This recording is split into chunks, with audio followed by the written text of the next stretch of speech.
Hello, I'm just going to give you a little bit of a rundown on how we made the video for An Ordinary Christmas, and we'll start with one of the most important things which we've had all along, which has been green screen, because when you don't want to film a background, you put a green screen in, used all over the cinema industry. Let me demonstrate.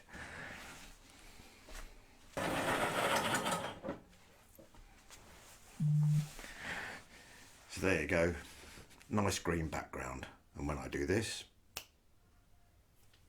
it disappears. So we start with the video. The opening scene was filmed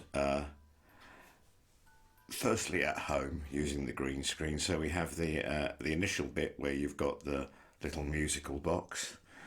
I bought that on Amazon, I think it was, because I tried to find some footage of a musical box, and it was more expensive than actually buying a musical box, so I bought the musical box instead because that was easier. The table was the table I'm using here, and the background was just nicked off the internet. Helen was filmed in the church, as were most of the musicians who played in the church.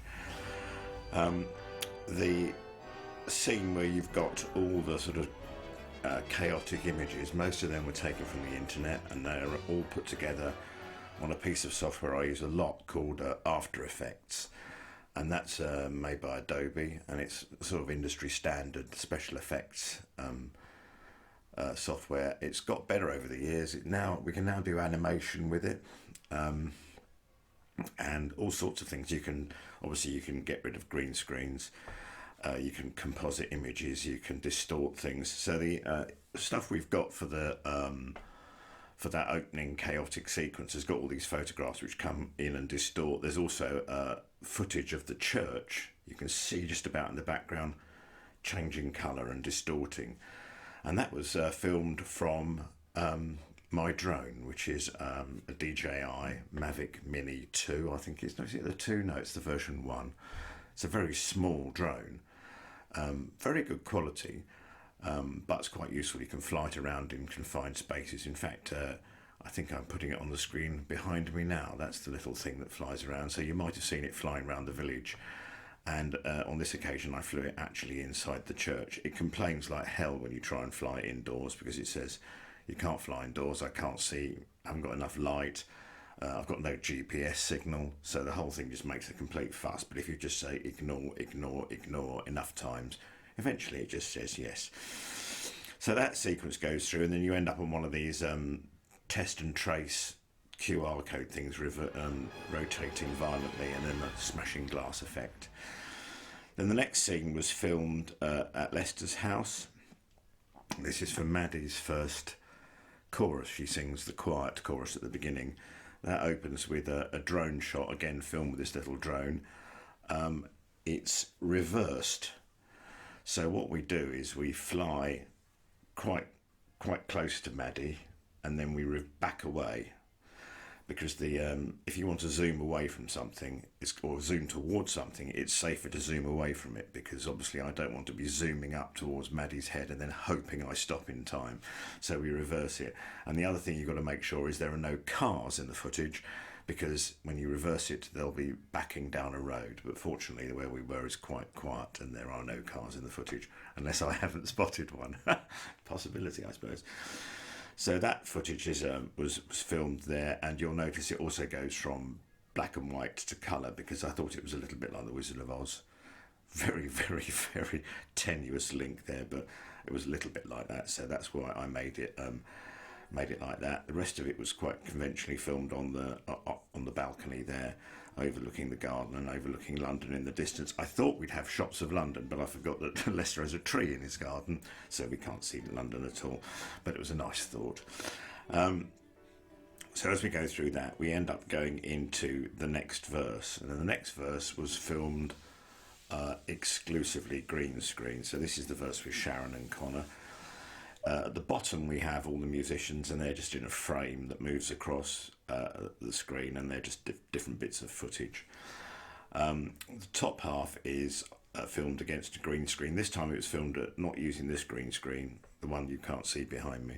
We're using the one at Leicester's house because it's full height, and if you want people standing, you need that. And the first scene where you've got Sharon and Connor, they aren't actually appearing together.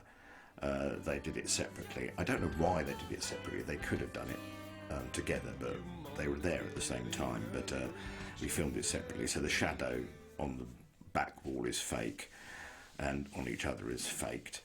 The background is, in fact, I went up to Ruxley Garden Centre, which, if you know the local area, and they had all their Christmas displays up in October, not quite June, as the lyrics say. That was just exaggeration for comic effect. Hysterical, eh? And so I just went in there and, like some kind of weirdo, took my phone and filmed loads of Christmas things. So that appears in that shot and the next one where Connor and Sharon are actually filmed together there. And then again the screen blows and you've got the bit in the background which is me wearing a red jacket and a gold shirt, which I bought just for the occasion. Unfortunately, you can't really see the shirt, and it's quite revolting. It's shiny gold, and its washing instructions are don't. Not that I intend to wear it enough to ever have to wash it.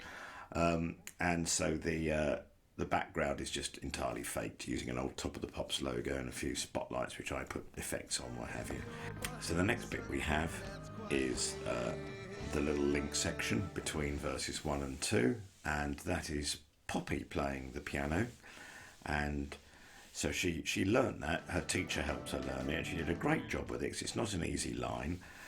So we filmed her again. We popped a green screen behind her. She's playing Leicester's grand piano, and we popped a green screen behind her so we could change the background to some stately home, so it looked like she was doing a recital in Pride and Prejudice or something like that.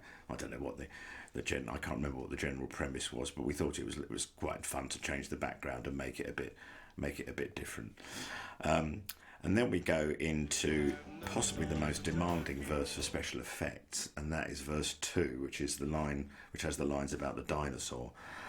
The first section is Paul Skinner. He's reading a magazine, which is in fact the National Trust magazine I had, with a fake cover stuck on it. Unfortunately, the magazine was larger than A4, so I had to guillotine it down. So if you look at the back cover of the magazine, it's a bit skew-whiff, because mainly it wasn't designed to be on a piece of paper that small. But anyway, it works. And obviously we have the musicians going down the right-hand side of the screen again. Then we cut to Peter's kitchen, where he sings the second line.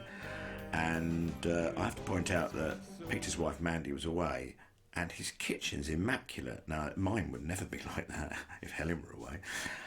So well done, Peter. Anyway, he walks out of shot, and then he appears outside his cottage, and this is one of the glaring continuity errors, because in the split second he leaves that first shot and ends up outside his cottage, he's managed to put a coat on, which is very, very quick. I've not seen him put a coat on before, but if that's how quick he does it, he should really be on Britain's Got Talent, really. So anyway, he gets outside there, and this bit I had to tell him and Paul, right, I want you to do your line, and Paul was walking up the road. I told Paul that a brontosaurus would be singing his first line, and it would be leaning down across the street at Peter, and both of them did a brilliant job, and there was absolutely nothing there. But they did a marvellous job of pretending there was a brontosaurus there, and so what I did afterwards, I found an image of a brontosaurus head, which is one of these Jurassic Park type images, and I animated it. And what you can do in After Effects, you can not only do a mesh on the main shape and distort it, so I managed to make the brontosaurus wink.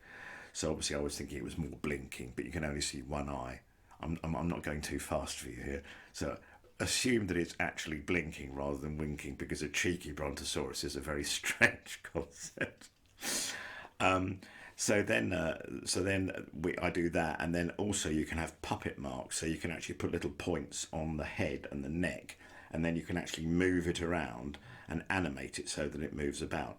And the effect is, I mean, it's not brilliant. I mean, I'm not going to sort of win any special effects awards, but it doesn't look bad. The shadow I'm really pretty pleased with, because at the very bottom of the screen, as the shadow comes across, you'll see it actually has a little notch in it as it goes up the curb, which I was very proud of. unnecessarily, probably. Then the next shot is a piece of green screen footage I got from the internet, which is of a dinosaur walking. Unfortunately, I had to do all sorts of work with that, and I had to do something called rotoscoping, which is where you effectively track, that you draw an outline round something, and then you get the software will then track where that outline is, and eventually you can create a mask around it so you can remove the background. This is why we use green screen mainly, because you don't have to do that, because you just take green out. But unfortunately, there were some things about this footage that were difficult. So that took me hours. That really did take hours to do that. And that bit of footage lasts 2 or 3 seconds, 4 seconds most. Peter and Paul appear at the bottom of the screen. Again, I wanted to film them with a neutral background, so I took this green screen, which is portable. Sorry, that's the green screen you can't see.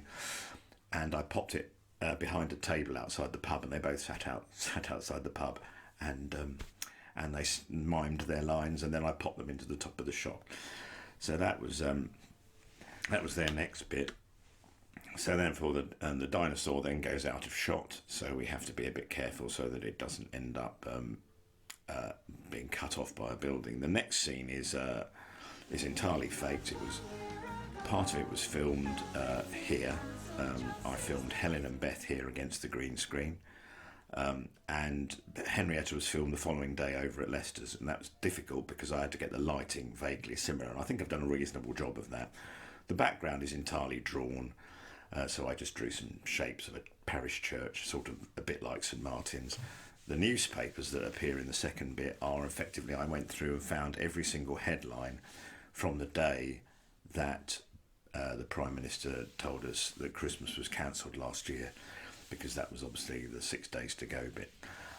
So that's where I nicked that from, and that they just appear and spin onto the screen. So that was a very straightforward special effect, nothing particularly tricky there. Then we filmed the first chorus, and indeed all the main choruses were filmed by our Christmas tree, which we bought expediently the week before and put the lights on. It might be the day we actually filmed, I think it was. And I got some very nice low lights and got people to sing around the tree, which was lovely. And also, you'll see in the later chorus, I also used a drone as well to film it, which is, again, it complains like hell because it's night. It's got the GPS all right, but it says the light's too low. So you just say, ignore, ignore, ignore. And eventually it says, all right, then if you must. I also want to point out the fact that in order to do this, I have to get everybody's permission. Who lives around the village, so that they know that there's going to be drones filming around, and that they aren't alarmed or don't report me to the police. So that was that bit. Then we go into the link which goes between the second chorus and the third verse. Excuse me. And that is me on the piano, and I played the piano and the organ on the original, so I just literally set one up next to each other in my music room, and I set a camera on a tripod and put some screening behind it and played both, and then overlaid the one on the other. It was just entirely just a shot I really wanted to do, and it doesn't have any consistency with the rest of the project, but I liked it, so I just did it anyway. Then after that we go to the Alex and Leah's verse, which is about Christmas lights. Now obviously there's no one in Chelsea who is tasteless enough to have gaudy Christmas lights all over their house, so I had to fake that. So they were all done in Illustrator. I drew all the lights, either Illustrator or Photoshop. So I drew all the lights around. I got the picture of I took a still from the cottage I wanted to use, and I went into Illustrator or Photoshop, and I just put a load of blobs at the right angles, the right places all the way around, and then I put another layer in, and then I put another row of blobs alternately. So what I do is I then import them into After Effects, and I can switch one layer on and the other layer off so they appear to flash, and then I put a glow around them. And the other thing you've got to do with that is you get After Effects to track, because it's a climbing drone shot. They can't all stay where they are static, so you have to track where it is, and then you have to map the shape to distort with the background, which takes a lot of work. Sometimes you're lucky. I mean, what you should really do is put some markers on the thing you want to track, but obviously you can't do that with someone else's house. It's the same footage, same thing I used on Connor and Sharon last year when they had the silly things written on the outside of the Amazon boxes. I had the same problem there because the box had no obvious corners on it, but I managed to get round it. I mean, if you look very carefully, it does dance about a bit, but hey ho, it's not a problem. Anyway, so the next bit after that is we come out of that verse. I also managed to got them to switch the lights of the pub on and off, so I can make them flicker. And I've also, one thing you will notice, the inconsistency there is the fact that there is clearly a 20,000 watt taking the national grid out, apart from the fact in the background our Christmas tree still manages to stay on and a car drives past. But hey ho, who cares about continuity? Next shot is again the girls doing the singing their next link, which is against a backdrop of trees and snow. The snow is a hilt fake. The trees are just a PNG file I downloaded from the internet. It's got a transparent backdrop, and then I set loads of them up at different sizes and with different amounts of opacity, so that it looked like when you panned you were going through a forest. The turkey again was a static shot of a turkey I got from Google, and I had to animate that. So same way as I did the dinosaur, the only thing I did extra to that was I drew the eyes on, made these big bulbous eyes that when it says turkey for two, it's supposed to look surprised. So initially I expanded its real eye, and that just looked really gruesome. It looked like some kind of terrible torture. So I stuck cartoon eyes on eventually, and that was much less unpleasant. And then obviously what you can do is you can put a particle, it's a particle effect, and you can create a particle out of anything. You can make it out of snowflakes, which I have done later on the video, or you can make it out of black feathers. All I did was made the particle thing follow the turkey as it disappeared and told it to just chuck all the feathers around, so you see the feathers fly in the air as it goes off, which was actually a very simple effect to do if you know how to do it. Then the next bit after that we go into the second chorus. That's the one we've already mentioned. That was filmed around the tree.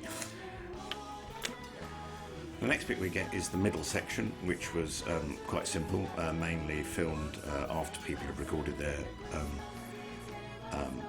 instrument takes. Certainly for the first section, which is the orchestral section, which has no rock instruments on it. So you got French horns, trumpets, trombone, tuba, and percussion. I hope I haven't forgotten anybody. And obviously you get Andy doing the cymbals over the top of on the video. That's quite dramatic. So that section is just purely showcasing our wonderful musician friends. And then we have as part of that we cut to Theo playing the grand piano. His hands are tiny, so he really struggled to play these chords because they're two-handed Rachmaninoff type chords. But we thought it was very funny, and he did a very good hit at it. It was extremely good. In the background, again, I put him against a green screen and found a concert hall, and then I thought it looked a bit dull because the concert hall had no one in it. So again, I used the green screen, and I sat down here and I filmed myself scratching my head, applauding, doing all sorts of things, and then I multiplied myself out hundreds of times and put myself on every single row for about the first 30 rows. And unfortunately, it looks a bit North Korean because I appear to be wearing exactly the same party uniform in all of them. That's mainly because I couldn't be bothered to change. And so, but if you look at that in the background, that's me. And that took ages to render because all I did was I had one bit of footage that lasted about, 2 minutes. And I just basically, when I put myself in, I just staggered where it started. So that you'll see some of the clapping is in sync with itself. That's because I got bored and I couldn't be bothered to do it. And I thought no one would look that closely. And of course, they wouldn't have done up until now, but now they will.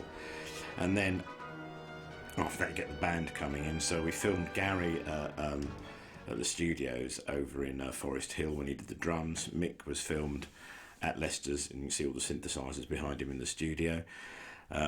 So that's when we get in. Now, Alex, last year, Alex came to play the guitar, and we were filming in Leicester's lounge because of the COVID restrictions, and we didn't want people in the studio. So what we did was we put Alex, and he put his guitar amp on a stool, and it was in front of a Welsh dresser. So even though Alex likes to do the rock and roll bit and strike a pose, we counteracted that by making his guitar playing in front of a Welsh dresser, which takes some of the rock and roll sting out of it. So this time we went entirely the opposite direction. So he has he just bought last year a Vox AC30. It's one of the reissue Vox AC30 amps, as famed by Brian May of Queen, uses a wall of those. So I decided I'd build him a wall of Vox AC30s in the background. So again, we filmed him green screen, miming to that. And that was in the studio using the portable green screen.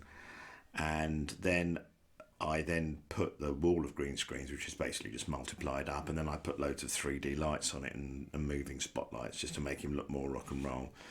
And obviously in the next scene it does look a bit weird, because obviously when everyone's playing, all the rock instruments plus all the orchestral instruments, everyone else is studiously playing and concentrating on what they're doing, and Alex is throwing shapes with spotlights all over him. But then that's just fun, isn't it? So we come out of that section, and the next thing we go into is the solo section.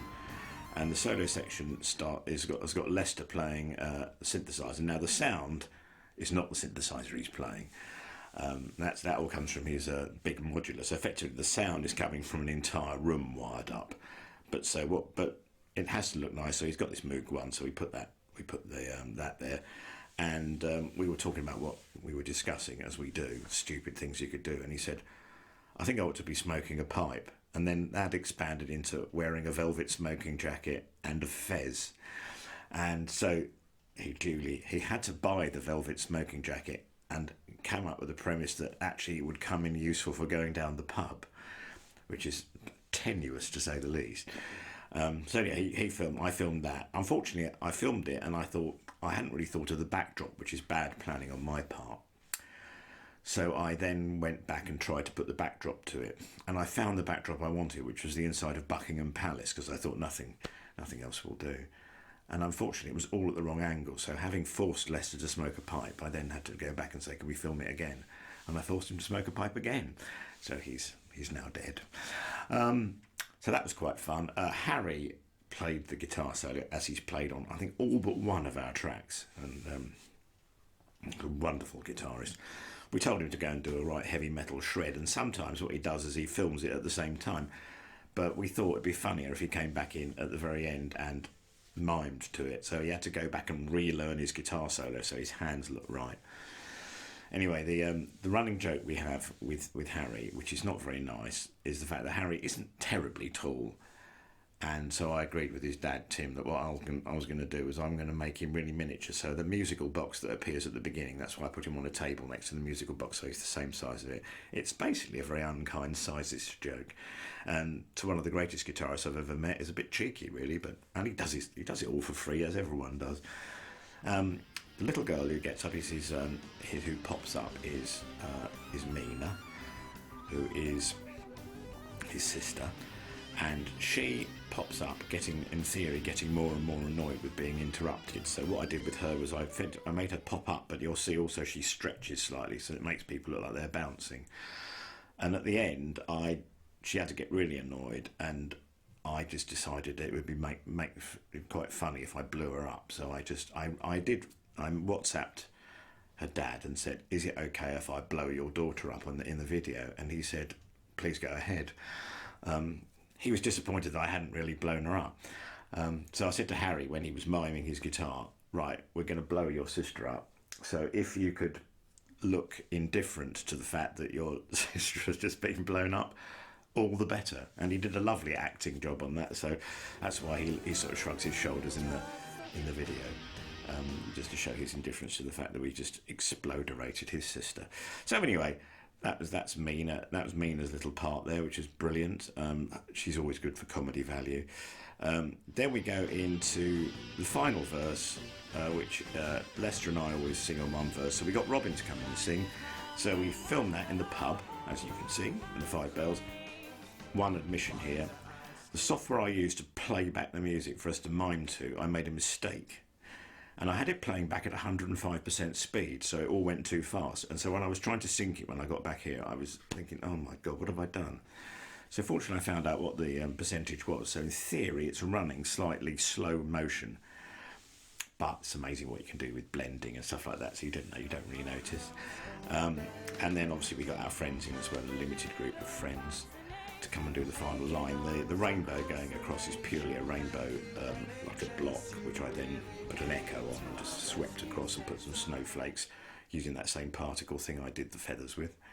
And then you'll see at the very end when I lift my glass, the snowflakes come out of it, and that's because I got the particle thing with the snowflakes to just track as I raise my glass, and then I made them all shoot towards you, which is quite fun. And then finally we get to the last chorus. Now, we filmed that on the cricket green, and everyone came down. It was a freezing cold day, and everyone came down and they mimed, and I put a big board up and everyone sang along with it, and it was great, lovely. And I did various different bits of footage. We had the static ones, 2 static shots, static camera angles, and then we had I had a gimbal for my phone, and I did the drive-by shot. You know, you walk past people, and that's got a steady cam on it, so I did put that in. And then my neighbour and dear friend John Leach did his drone footage, because my drone's all very well for certain things. His is much better quality, and also it's bigger, so it can deal with dodgy weather. Whereas mine, if it starts blowing about a bit, it makes lots of warning noises and says the propellers are going too fast, please land immediately. Whereas his one can take an awful lot more buffeting at high level, and he did go very high on that one. So thanks, John, for that. That was brilliant. So I got the footage back, and I thought, it's good, but it's not very festive.